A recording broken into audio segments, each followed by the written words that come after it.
Welcome, Helldivers. We know that teamwork is key when spreading democracy, but that doesn't mean you can't take on the enemy solo. Let's dive in and cover the basics, as well as some advanced strategies to help you conquer the battlefield alone and become a solo diver with the might of John Helldiver. Some of you might be wondering why anyone would want to solo dive in the first place. Each solo diver will give you a different answer, usually ranging from not enjoying playing with randoms to simply wanting an increased challenge. Regardless of the reason, many of our dedicated community choose to drop in and only rely on their own grit to find success. There is a lot to cover on this subject, so let's get into it.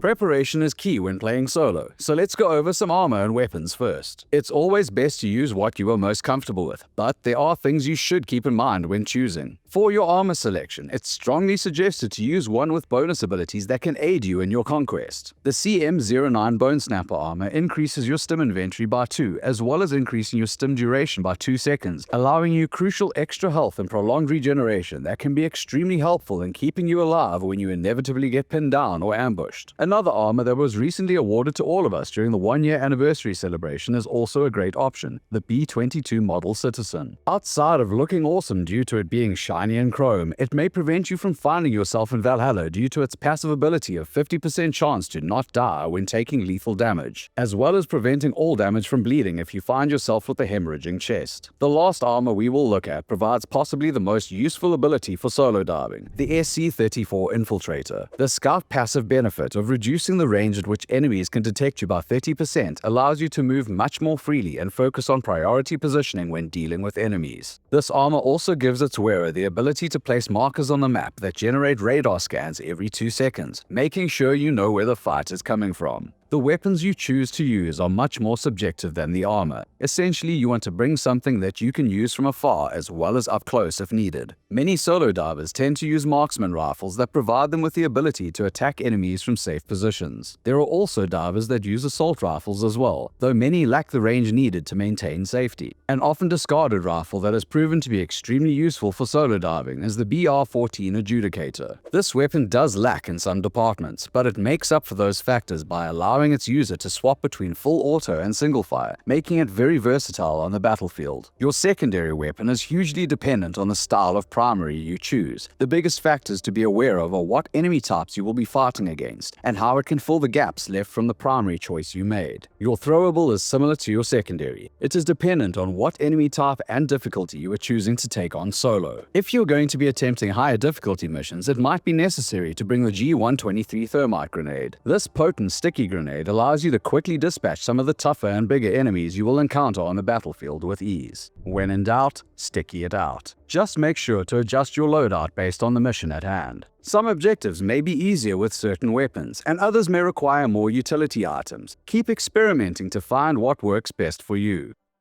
You also need to take the type of planet into consideration. Different planets provide different enemy troops, but more importantly, focus on avoiding planets with haze, fog, or thick vegetation, at least in the beginning of your solo journey. Planets that allow you to see for long distances will give you the highest chance for success, as the main goal is to avoid big fights before they start. This mentality isn't how all solo divers do it, but for anyone starting the unique challenge of becoming a one-man wrecking crew, we think it's best.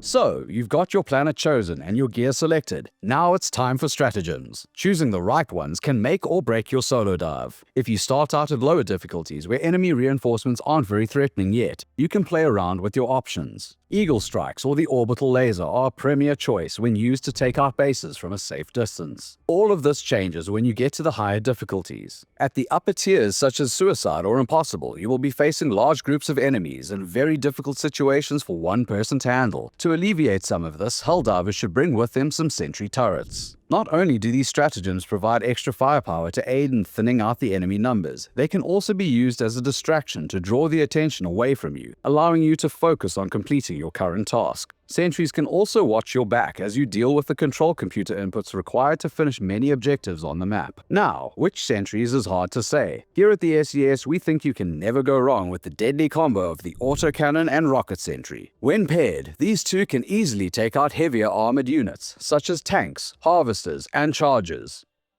Now that you're prepped, it's time to talk about combat and strategies. First and foremost is enemy awareness. When playing solo, you'll need to stay aware of enemy positions at all times to find true success. Use the terrain of the planet you chose to your advantage whenever possible. You should be frequently looking at your map to check for radar pings identifying enemy troop locations and set up ambushes or choke points provided to you from the environment. This will allow you to limit the number of enemies you will face, which will be extremely necessary at higher difficulties. The planet's surface will also provide you with many opportunities to utilize cover. It is vital to never stay out in the open for too long. Remember, enemies can overwhelm you quickly if you give them a chance, and being out in the open, unaware of your surroundings, is the best way to find yourself dead. Crowd control is much more difficult playing solo, so if you find yourself surrounded, use grenades and area of effect stratagems or weapons to clear the much-needed space to escape and reposition. The G23 stun grenades are extremely useful in this aspect, allowing you the crucial seconds needed to prevent any enemy onslaught from taking you down. There is also an argument for the use of G10 incendiary grenades, which are great for burning down large groups as well.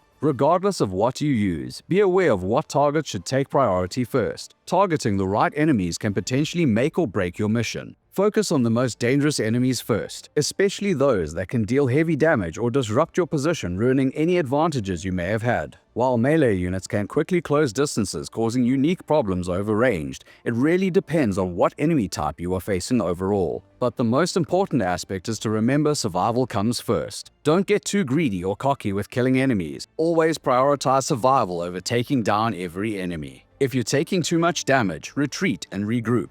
Having a strategy is better than dying and having to start over.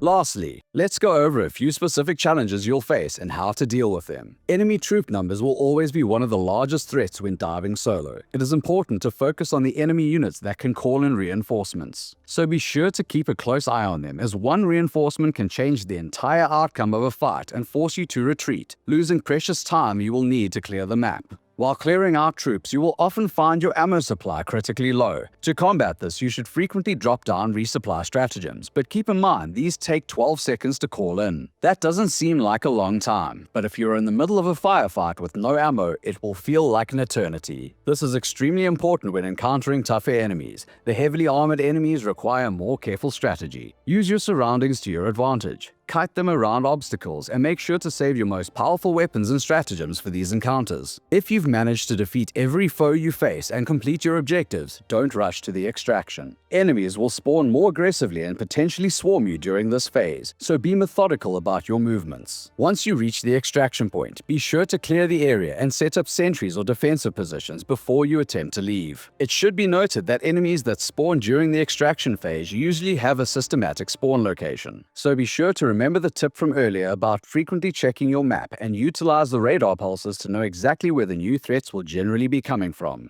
Hopefully you've learned something about the difficult but very fun art of solo diving. Here at the SES, we think there is no wrong way to helldive as long as you are successful in your mission of spreading freedom and democracy. If you take anything away from this, just remember it all comes down to a few simple things. Choosing the right loadout, planning your strategy, focusing on the objectives, and always being prepared to adapt to any situation. With patience, practice, and careful planning, you'll be ready to take on any mission Super Earth throws your way. So what enemy faction do you think is best suited to go up against when solo diving? What methods or loadouts do you prefer to use when running solo? And what's the highest difficulty you have been able to successfully solo? Be sure to share your thoughts and opinions in the comments section. And always remember, treasonous views or controversial ideas will be immediately reported to Super Earth. On behalf of the Ministry of Truth and High Command, this is the SES, signing off.